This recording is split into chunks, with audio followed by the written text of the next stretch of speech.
Well, Sharon, it's been about a year now, and I know you and your family are going to form a walk to honor your granddaughter, Emma Kate.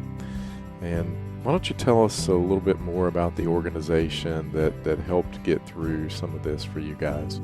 Yeah, thanks, Jeremy. It's called Halos of the St. Croix Valley, and it is an organization that helps families struggling with the loss of a child from miscarriage all the way up to 20 years of age. And this walkathon is to raise money for this organization. It's a 501c3, and the only way that they survive is on donations. And this is the largest fundraiser that they have every year. So we're going to put a link in the show notes. A lot of our listeners donated to this last year whenever we walked in memory of Emma Kate. And I'd appreciate it if you would donate again, if you find it within your heart to do so. This organization is fantastic. They came in, they took care of everything. And when you lose a child, you don't know what to do, and you're just frozen.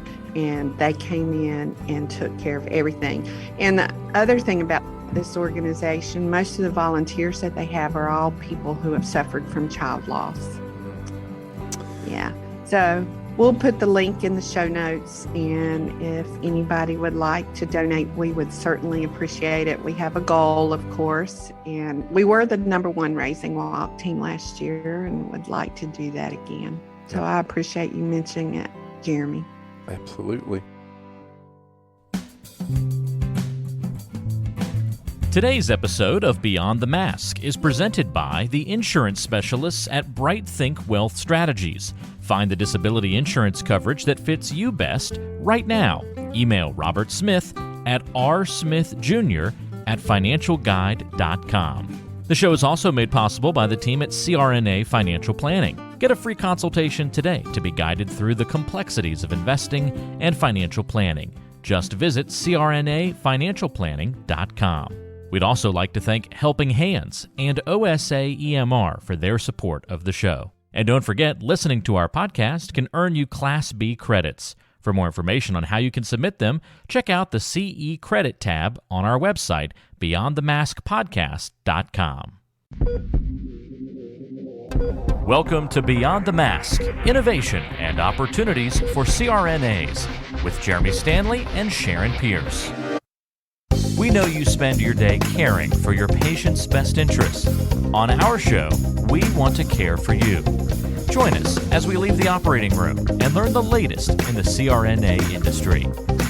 Beyond the Mask starts in 10, 9, 8, 7.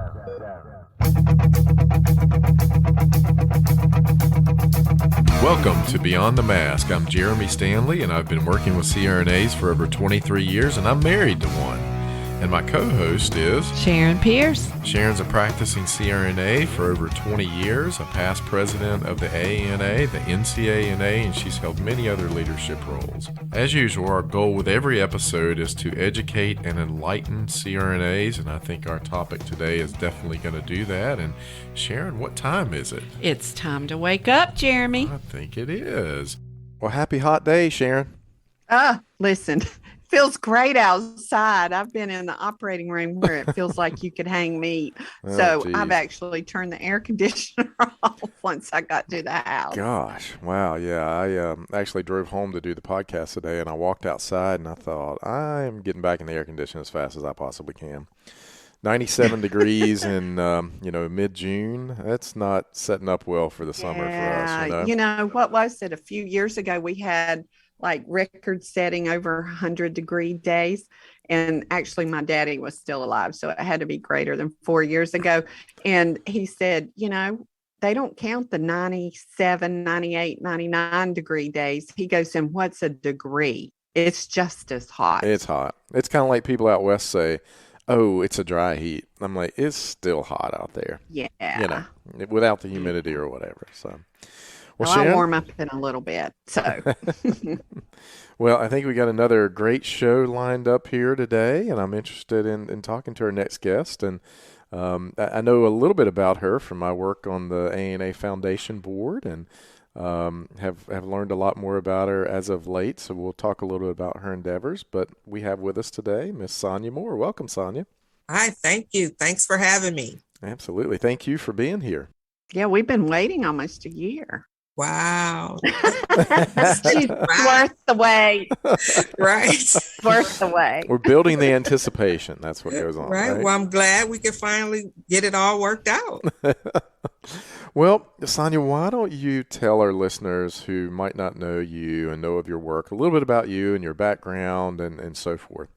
Right. Well, I've been a CRNA now for about 25 years in Cleveland, Ohio. I've been a program director now since 2014. I've done some independent practice work at critical access hospitals and rural communities. I'm a mom of two. Well, I guess I should say a mom of three. I got to count my furry person. So, I thought you were going to say you're a husband. That's what I thought. That's where I thought she was going too. That would make four. Well, there you go. So I've just been a real advocate of the profession and how we can make real change for individuals wanting to be in our profession and for those already in our profession, whether it be through advocacy and changing big P policy or little p policy, but also just making progress within the profession so that everyone has an opportunity to participate in what I think is the greatest profession out there. Yeah. And I would agree with that. Sonya, and I was going to say, when you said 25 years, I had no clue. And you don't look like you've been in the industry for 25 years either, just so you know. Well, thank you so much. Yeah, I don't know when you went to school, like you were 5 or 6, or, you're like, a Doogie Howser prodigy or something, but you definitely don't look like you've been around. I agree. That long, You know what we say about that? The vapors have been good to her. Oh. Well, thank you so much. I appreciate it. Yeah, I've actually been a registered nurse now for 30 years, CRNA for 25. Wow. Well, and our topic today is going to be really something that I know you've worked on for a long time. And we're going to be talking about, kind of the workforce and, the CRNA industry looks a lot alike. You mean really white? It's a really white industry, coming from a white male and, a white female, we can look at this industry and go, there's something not quite right with where we are there. So we're going to be talking about that and, how innovation can lead us to increase some of the diversity in this industry and even in the educational pipelines and so forth. And, I know we'll hit on this as well, but I think there's been study after study that shows when you have a more diverse workforce in healthcare that you get better outcomes as well. So we'll hit on all those. So why don't you tell us why this topic is important and why you've spent a lot of your career advocating for this topic? Well, I grew up in the inner city and really watched as folks started trying to get themselves together to go off to college. A lot of us didn't know what we wanted to do. I was fortunate enough to participate in a program in my high school that literally took me to one of the area hospitals. And I went there specifically to shadow an anesthesiologist. However, once I got there, the anesthesiologist gave me to the CRNA. Ooh, look what he did. Yes. So, and I spent the day with the CRNA. And out of all the things that I tried mortuary science, I tried biochemistry, engineering. I tried a lot of things. The CRNA role that I shadowed that day at 15 was the thing that really stuck with me. And I remember going home and saying to my mom that this is what I really want to do. She's like, well, what is it? I said, this is what they wrote down for me. I don't really know what it is. I didn't ask. At 15, you don't really know the questions to ask about a future career. Right. So I said, I didn't really ask the questions I think I needed to ask, but I think we could find out. And you have to remember, this was pre-internet, pre-email. So we found the AANA actually, and they snail mailed a whole list of schools. And I realized we had two schools that were a couple miles from my home, the Mount Sinai program and the Cleveland Clinic program. And so I called both program directors, and the Mount Sinai program director reached out, talked to him for quite a while, I'd say about 45 minutes or so. And he finally said, well, what nursing school did you go to? And I said, nursing school? I haven't been to nursing school. I'm a junior in high school. And he was outdone by that a little bit. And he said, well, you have a few steps to go before we can really have a conversation. So he was the one that actually sent me to, or got me interested in going to a 4-year nursing program instead of taking the step in nursing that most folks in my community would take, which is either going to LPN to ADN to BSN route or ADN route. He said, by the time you finish an ADN program, we'll be requiring a BSN or a bachelor's degree to enter into the profession. So that's the day I decided I was going into nursing. And I literally looked for a program. I had to go to school within the state. So I looked for a program within the state of Ohio that would let me in their nursing program that first year. Because, a lot of programs, you have to do pre-work, freshman and sophomore year, and then junior year, you have to apply to nursing. That frightened me a little bit. So I wanted to go somewhere that let me right in my freshman year, and that was the University of Cincinnati. Went down there and came back. And the thing is, nursing school is the same. The nursing profession is the same. I felt alone. I had a couple friends, but not a lot of friends.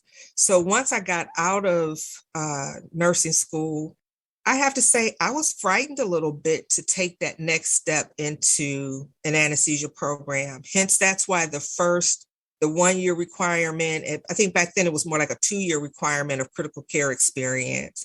After that 2 years, even though I felt very proficient at my critical care job, I worked in a cardiac surgery ICU.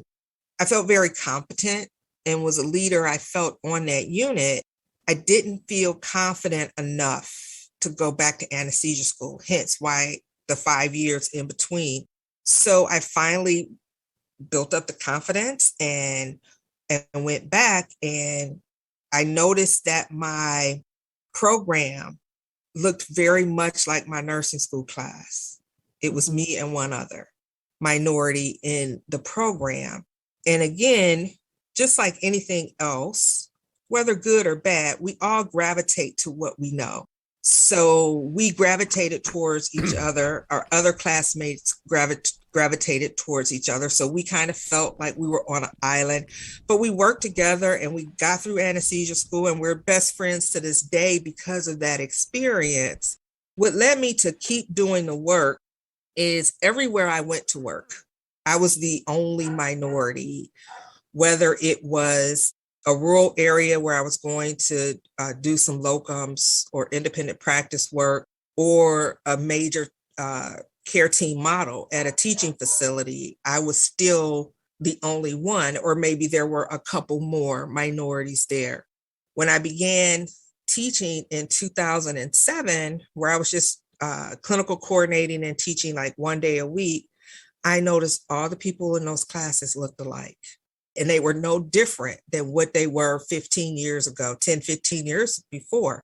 And once I became program director, I noticed that there wasn't a change, and I noticed classes were still the same. So I decided that I was going to do something or try to work to figure out why this was. And so my DMP work was based on the thought that maybe folks out there were like me, just weren't aware of the profession. And if they had been aware, maybe we would be in the profession. So that's the kind of the attitude I took, that it's about awareness. That's what it is. They just don't know. I found out that through my DMP work, that was some of the cause. But then I also realized that there were other real barriers, systemic barriers that were preventing people from getting into programs. So why don't you tell us some of the systemic barriers so that we can define that so people can understand? So a lot of the systemic barriers, when we talk about educational pipelines and the barriers that come into place, some of those barriers are financial. Some of them are admission requirements. And when we think about admission requirements, we often hear, well, we don't want to quote unquote dumb down our profession. Everybody has to meet these requirements. But when we look at requirements for higher education, it's not equitable because all secondary schools are not the same. They're not equal. And so people coming from certain secondary schools have more of an advantage than others. So the barriers that were put in place were these arbitrary numbers for standardized testing, like GREs and things like that, GPAs, or specific courses that we wanted people to get specific grades in. So science courses, I had someone tell me once, well, I don't understand what you're talking about because math and science is the same. Well, math and science is not the same. If you come from a high school where you took a advanced placement course, right, that had a higher education like resources, textbooks and things like that, and someone else got an A in their science courses, but they didn't have any advanced courses at their school, because the resources to do that wasn't there. They may have gotten an A in that science course, but they're not going to be on the same playing field as that individual that had multiple advanced placement courses. GRE scores, when I think about the GRE, I think about when I went to take the SAT, and how we do this is to this as that is to that. Well, I got a question. This is to this as a teacup is to, right? Saucer was one of the choices. And now I know was the right choice. But at the time I didn't know that. When I saw saucer, I'm thinking flying saucer. Saucer. Right. And people may think, what? But we never had saucers in our home. So I'd never really seen one. I didn't know. Well, I probably missed that question too, Sonya. We didn't have saucers in my house. Right. So, Mine either. It's kind of like, so we have those types of questions, though, thinking that everyone that takes this test is going to have the same environmental experiences. And the reality is we just don't. And in order to do what Jeremy was saying earlier about the workforce and making professions look more like the workforce, we have to take all of those things into consideration. Yeah.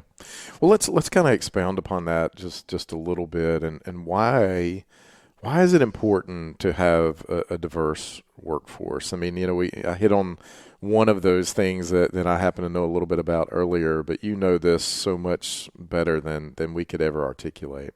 Well, the simplest piece of it is in healthcare, there are so many healthcare disparities out there. And when we break those disparities down, we get to one of the simplest things, that certain communities are very mistrustful of the healthcare system, and for good reason, right?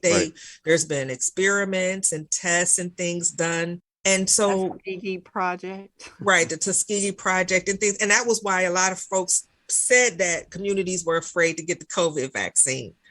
Right. Yeah. But, when people of a certain color and a certain age see people coming to take care of them that don't look like them, they mistrust it. Yeah. They automatically feel that there's something wrong with it and I don't want to trust it. Yeah. So one of the biggest things, it's been decades of everyone telling us this. The Sullivan Report in 2004, the Institute of Medicine telling us in 2010, the Future of Nursing Report that just came out. We've been saying the same things for decades, that we need to have folks that look like individuals that are in healthcare or who have the same lived experience. And that's where that trust then comes from. If I can trust that this individual had similar experiences to me, they remind me of someone I know, then they're more trustful of what you're delivering to them. There's this notion that we all, and I think it's a true notion, that we all want to deliver the best healthcare out there and provide the best service, but there is still a barrier between healthcare provider and some of their patients. And I think that that's why it's really important. It will give us a more vital and more fruitful healthcare system if we do that. You know, I equate racial diversity in healthcare as I do diversity of thought in healthcare, right? We have to have people thinking differently, bringing different ideas to the table to come up with the best plan for individuals, and everybody's plan isn't the same. So if I haven't lived an experience, which was sometimes, I have to even admit, sometimes was harder for me to learn in nursing, where someone's perspective was, a non-minority's perspective was, in my mind, I was like, why are they doing that? Why wouldn't they do that? But it's because it's not their experience, and I don't know that experience. So we all bring our own implicit biases to the table, regardless of whether we want to admit it or not. We all have them. I have them. Everyone does. But what's important is recognizing that we have them, that we take them with us everywhere we go.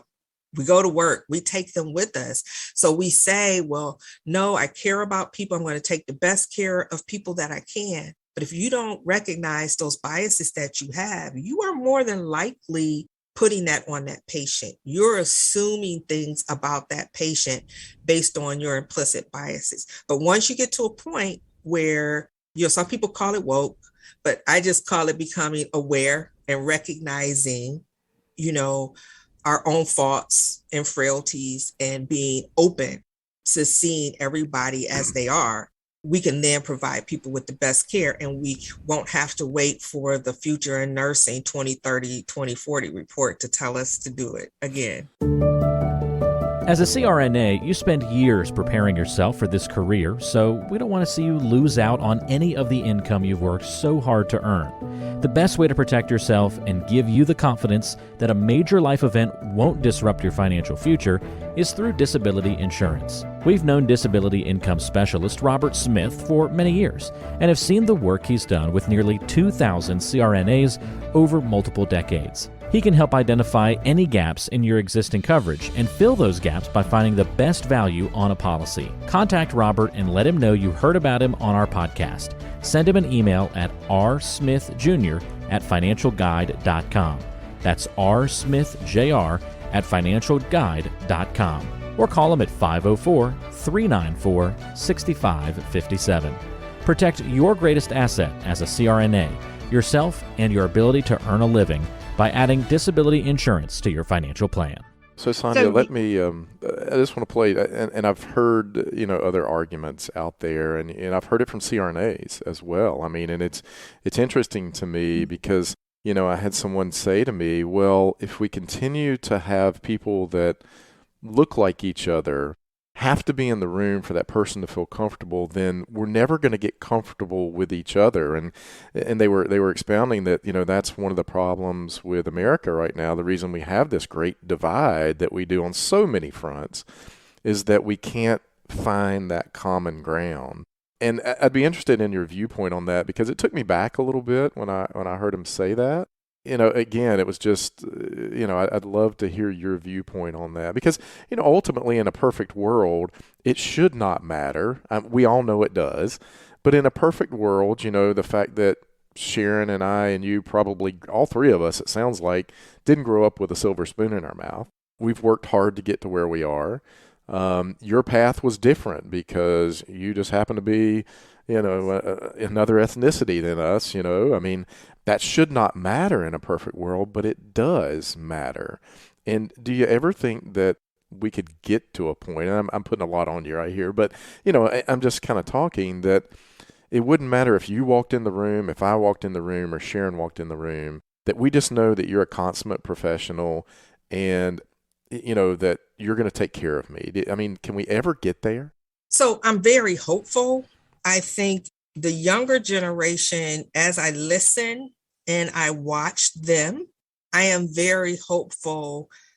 They have a very inclusive attitude. They have a very opportunity is for everyone sort of attitude. So I'm hoping as they progress and they get older that some of those things you're talking about will happen. But right now we need to look at it from kind of a historical perspective. Mm-hmm. We're only a few generations away from slavery. I mean, If you think about it, we're not that far away from people being severely oppressed in this country. And so I think if you were to talk to my parents or Sharon's dad when he was here and ask them some of these same questions, they would have a very different take on it than even we do. So I think as we go from generation to generation and we began to do work, right, to demonstrate that, you know, we're all equal, we all deserve the same things, and we need to have things in place that are going to elevate people and give people an opportunity. Yeah. And I think that one of the things that I combat constantly is this idea that, well, my family was poor from a non-minority. My family was poor. We worked hard. We struggled. We did this. Yeah. But when we start thinking about my grandfather, they were poor, but they weren't allowed to go to school. Right. So you have to, when you start breaking this thing down, it's more than just the lack of money. Right. It's more than just where you are. It's what people or opportunities people had. So if you can't go to school, if you can't learn, or say you're lucky enough to be one of those folks that get to go to school, but then you graduate and you're being told out there that, oh, you're a nurse, you're a registered nurse. We're not going to hire you as that. Mm-hmm. We're going to hire you as a nurse's aide. Right. Think about what that does to that family. So that person went to school, got the education, potentially put their family on another trajectory economically. Yeah. But no, as a society, we held them back. The biggest profession that happened to was architects and engineers. You know, they went to school, they got those degrees. And if they were an architect, they could get a job as a roofer or a construction worker.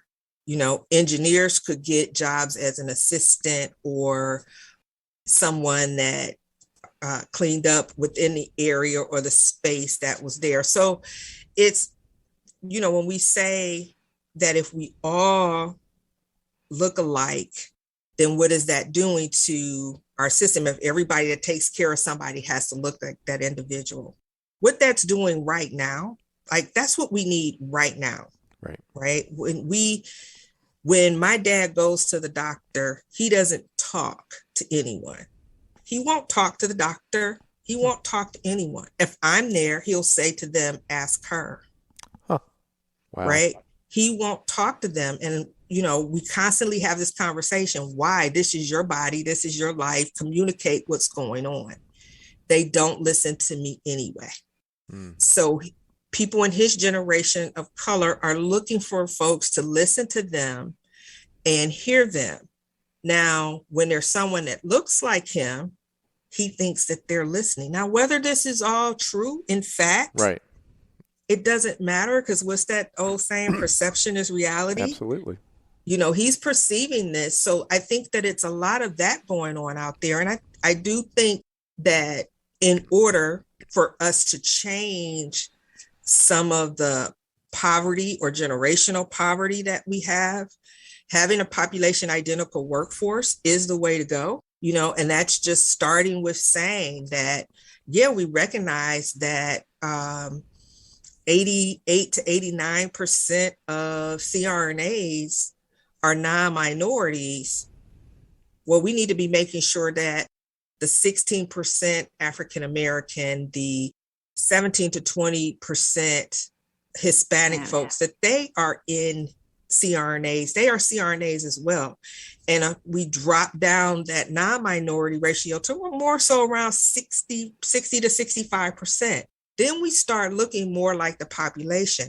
Then what happens? We begin to get a more diversity of thought, of feeling, of leadership, right? So right now, when we look at our profession and you go to a meeting, right, you see the same people of color there all the time. Those are the folks that are engaging. Well, where are the others? Well, we see the same of every other color. Exactly, that's right. It's always the same one. It's always the same folks. You know, but I think as we talk about it and we begin to look around, if I go to a meeting and I don't see anyone that looks like me, I'm really not interested probably in coming back unless you're someone like me who says that needs to change. Right. And how do we change that is by trying to be in leadership to affect these changes.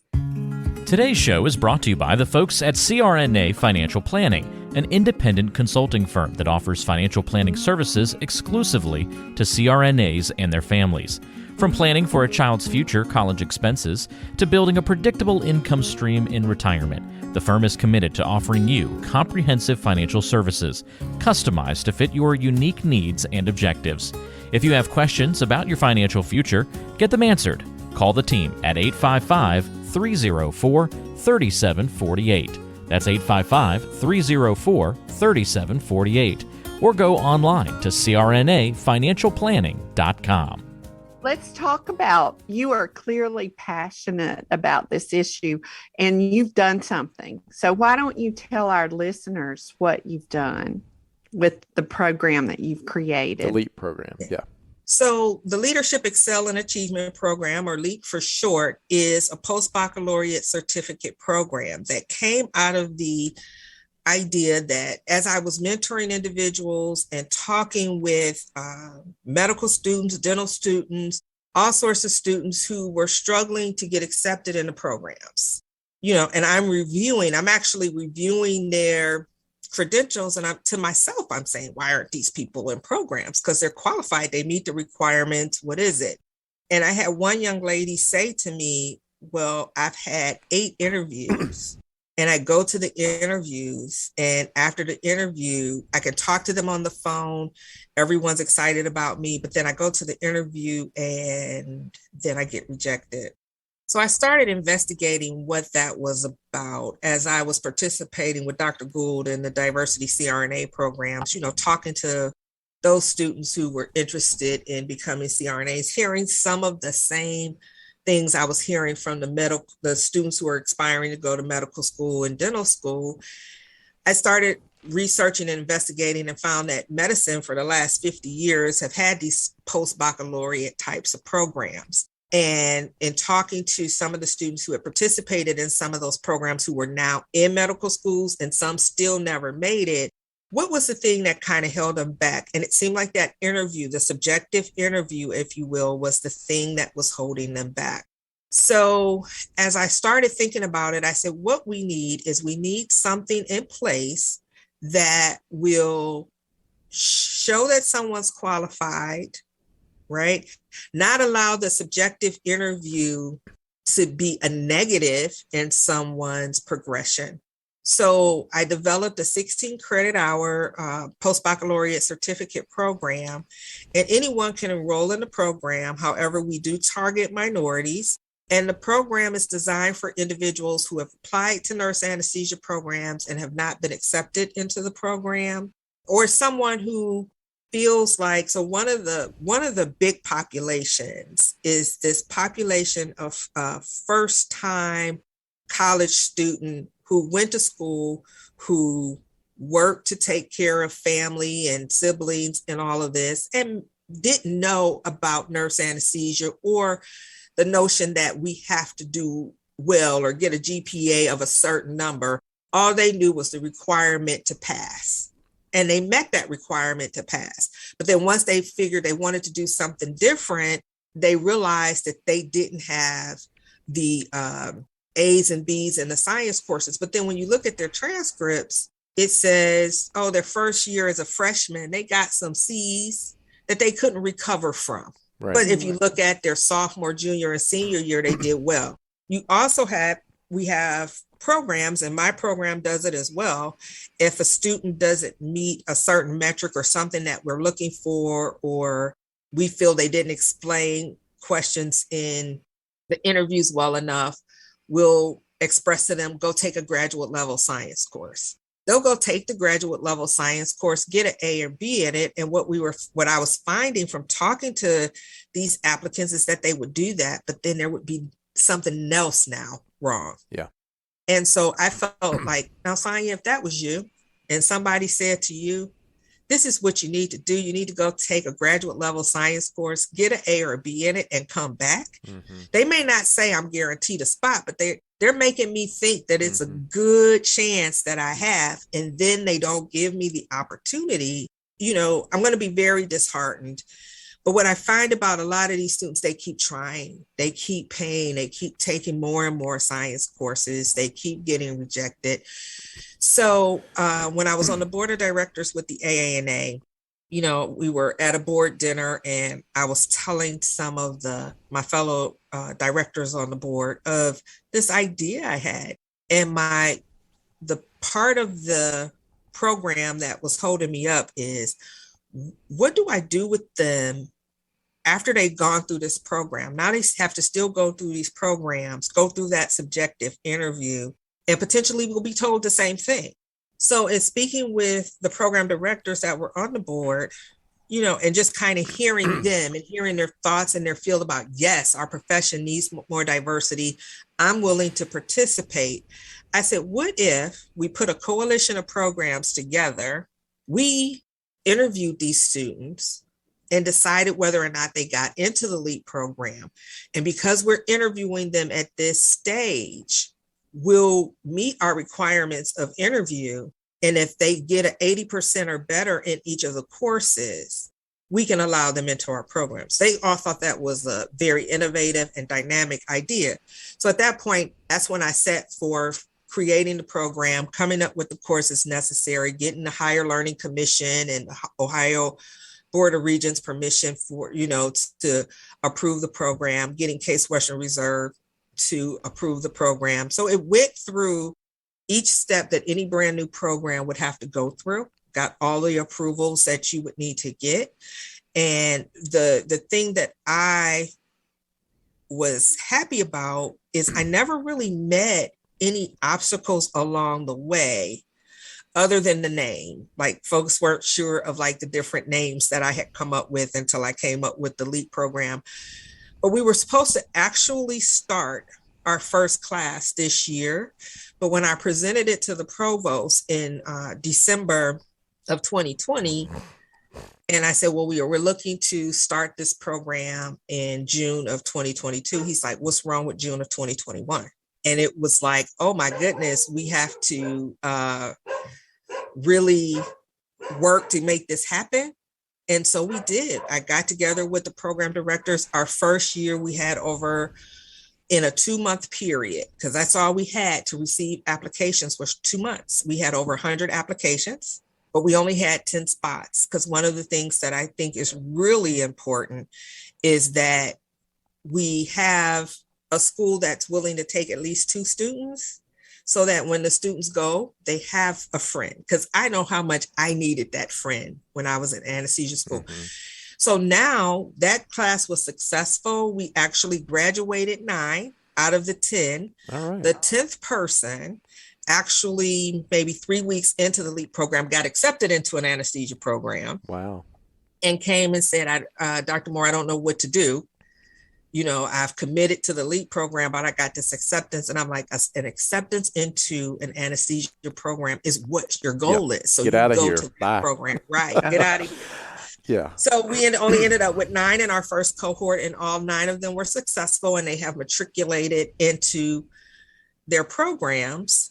And so the program has, in my eyes, been more of a success than I could ever hope for. We had 6 more schools join the coalition. So we just started our second cohort of 22 students. Wow. And now tell me, it's 16 hours. How is that laid out? Is it online? Since you talk about interview, I'm sure you're teaching them interview techniques or something, but how give me some. So it's online. So it's online. So we have students from all across the country that are within the program, and it's a 16 credit hour course, and there's 3 different series. So there's a science series. So there's a physiology course and a pathophysiology course. And then there is a writing course, which is 3 writing courses. So each semester they get a writing course, because that was the other thing. we're transitioning to this DNP. And that was one of the things, regardless of whether we're talking minority or non-minority, the thing that I was hearing from a lot of program directors is because this is a BSN to DNP, we're having students that are struggling with writing. So we felt that, okay, we don't want them to have that issue at all. So we have the 3 writing courses, and then we have the 3 introduction into specialty courses. And the introduction into specialty courses are actually the basic sciences and basic principles that the NBCRNA has set forth for the national certifying exam. So they have 3 semesters of that. We take them through that. They're taught by seasoned educators. We have volunteers that volunteer to lecture. We also have individuals, because another problem that kind of happened organically from this was a lot of CRNAs who have been looking for faculty positions, and they said they've been told that they don't have any teaching experience. Yeah, That's good.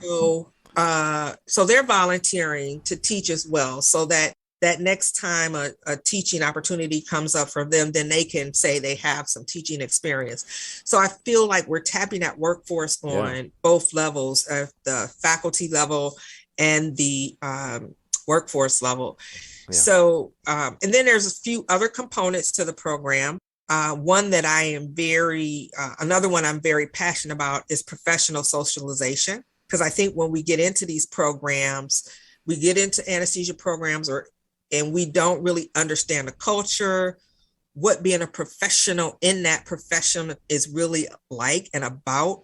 So we do a lot of work. We have a professional aspects and leadership course within there that talks about a lot of those things. And then all of the students are committed to come to mid-year with us in the spring so that they could see what being a CRNA is really like. And was one of your students Jeremiah? Is that his No, name? so Jeremiah isn't one. Jeremiah is a young man who was fighting to get into anesthesia programs. Jesus, he is sharp. He has sharp young man. To do so. I think you met some of the LEAP students at mid-year when we were at the PAC event. Mm-hmm. And so they are very committed and interested and passionate young people who just want to be a part of a dynamic profession. So, and then we do mentoring with them, testing and study skills, those sorts of things, and just trying to make them a well-rounded student. So the thing that I say to individuals who say, why are we taking up a spot from someone who may be qualified? We're not taking up a spot for anyone that is qualified. These individuals are qualified. However, they're going to be even more qualified when it comes time for them to start their primary programs. Well, hey, Sonya, I want to ask a couple things. One, now this program is 16 months, if I remember right? It's 12 months. 12 months. But 16 credit hours. 16 credit hours. So they're adding, already, you got to have, BSN. You've got to have, critical care experience to be a CRNA, ICU experience of at least 12 months. And now you're adding on another 12-month layer here. And then you've got, another 30 months in anesthesia school. So I would say that if you're going to jump through these kind of hoops, you have to be pretty doggone dedicated to want to do this. And it's not free to go through LEAP program. And, I don't want to say this too loud, but Case Western is not the cheapest school in the country either. So there is obviously a layer of dedication. And I think that probably comes through in these students as well. Absolutely. Absolutely. Yeah. And that's one of the reasons why, because that's one thing I don't shy away from. Case Western Reserve University is a private university. Absolutely. Yeah. And the cost is what it costs. However, we work really hard to get sponsors and scholarships and gifts. So basically, with our first cohort, we were able to decrease the cost by about half. Oh, okay. Well, that's good to know, because if people are listening, that could be, they look and say, oh, Case Western, I can't do that. Right. That might be the first. So that's good. That's good to know. The other thing that, I was thinking as you were talking was, I don't know what the Case Western does, or if NBCRNA does, or ANA does, or each school does it individually. Do they track minority acceptance rates versus non-minority acceptance rates into programs? And if not, why not? So I think that would be the COA would do that for Okay. us. And I don't think that they have in the past. I know that the diversity committee for the AANA is looking to do some of that. And to be honest with you, I don't know why it wasn't done. I don't want to, I have personal feelings as to why it wasn't done. And I'm not sure if that's why it wasn't done. Yeah. I just feel like there's some things we really don't want to know the answer to. Right. Right. Well, I'm does COA, and as a past president, I should know this, I guess, but of AANA, do they even have any kind of reporting that, okay, we had 500 applications, we interviewed 60, we took 10? So, and I don't know that they track any of that. No, not in terms of applications for minority or non-minority. What they track is how many applications did you have? How many students did you take? Okay. But I mean, this would not be hard to set up. I mean, even if a school by school basis, I mean, it's pretty daggone easy. I mean, who applies, I mean, why could you not do that? And why shouldn't that be posted somewhere? To me, that would be an easy solution. Right. I mean, yeah, I think it would be helpful. It would be helpful not just for our community, but it would be helpful for the applicants as well. Absolutely. Yeah. But as far as I know, and I don't want to speak for the COA, but I do believe that the COA, their role in all of this is, as long as we're meeting our requirements of acceptance into the program, that's where they begin. Gotcha. So that pre-application part, they leave up to the individual universities. But I do think it's important as a profession to know who's interested, know how many people we're turning away, and know what type of people we're turning away. Absolutely. Well, we must have some kind of tracking, because we know that we turn away 10 for everyone that gets in. I mean, there's some data out there. Yeah. Right. But I mean, if you know this is a problem and an issue, and you look at the workforce and it's overwhelmingly, a white workforce, why would, I mean, I'm a pretty logical person, and all my CRNA friends are smarter than I am. I mean, thank you. I mean, you really are. I mean, I think you guys, I tell you all the time, but I say it on this show. I mean, CRNAs are the smartest people I know. Yeah, you stole that line from me. I've been saying it forever. Well, maybe I did. The best lines are the ones that are stolen anyway. But anyway, I'm going to digress. But I mean, it just seems common sense to me that this should be tracked some way, somehow. So yeah, and I agree with you. But I think one of the things that we do have to recognize, Jeremy, is even if we see something, some of us may not see it as a problem.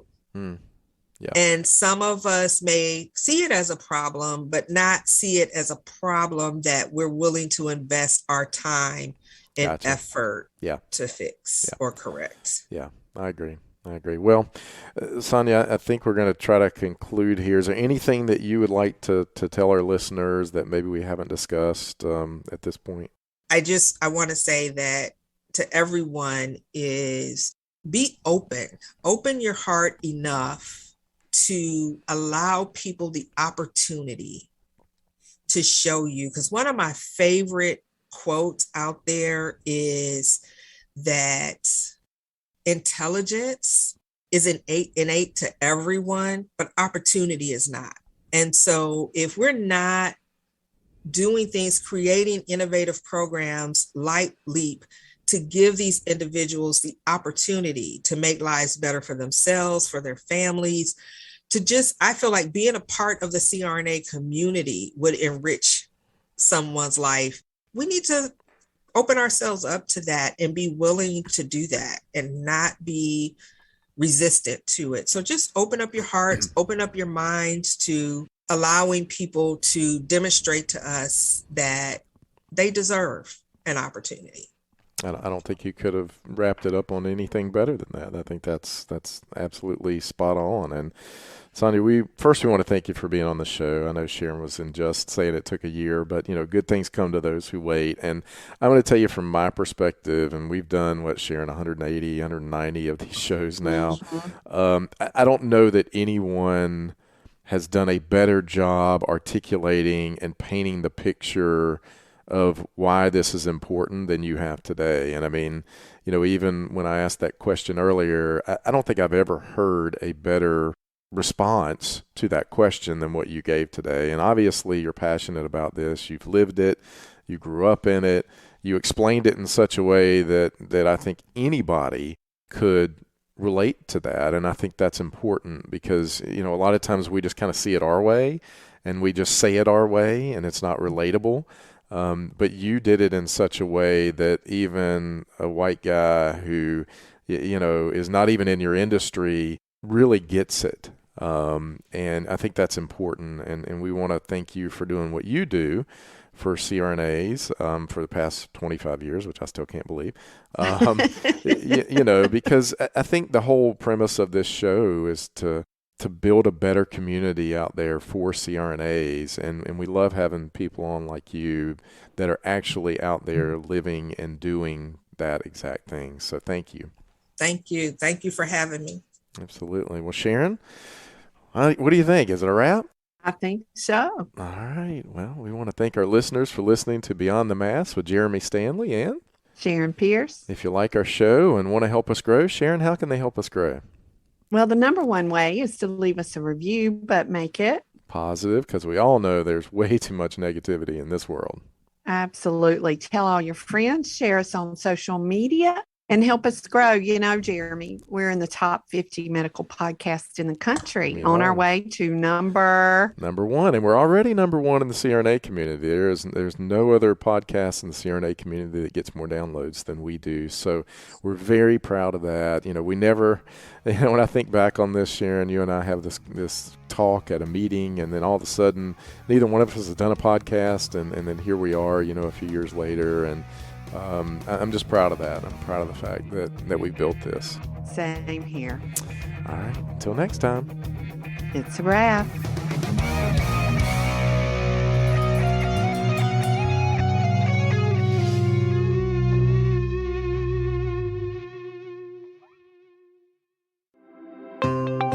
Have you thought about what would happen if you weren't able to work for 2 or 3 years?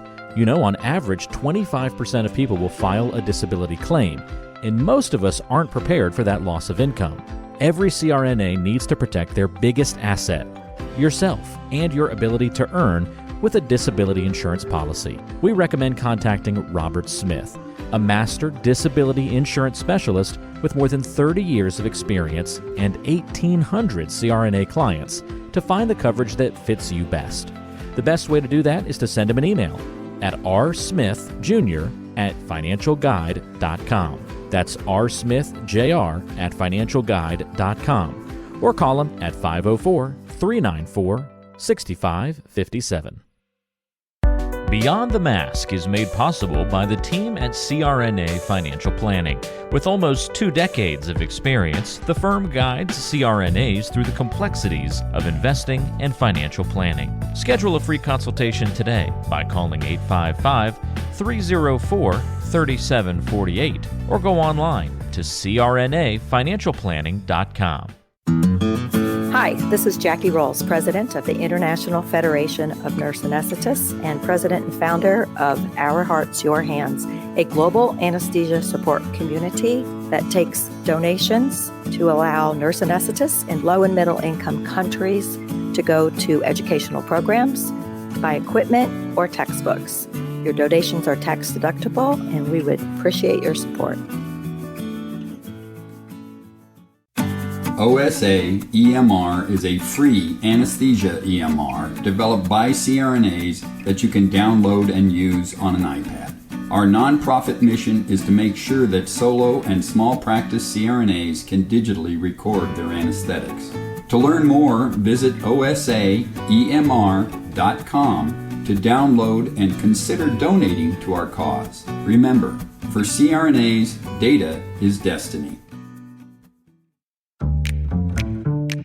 Be sure to subscribe to the show on Apple Podcasts, Google Podcasts, Spotify, Stitcher, and anywhere you like to listen to shows. Also be sure to check out BeyondTheMaskPodcast.com. Each episode is posted there with a corresponding blog post, and we timestamp important parts of the episode to help you quickly get to the content you're looking for. Also check out the special series section on the site. You can follow along and catch up on the CRNA History Series, episodes specifically about political conversations in the industry, or try the CRNA Personal Finance Series. It's all on BeyondTheMaskPodcast.com. And if you have a question for the show or want to be a guest, or even suggest a particular topic, fill out the contact form on the site or send an email directly to us at info@BeyondTheMaskPodcast.com. And lastly, let's take the conversation social.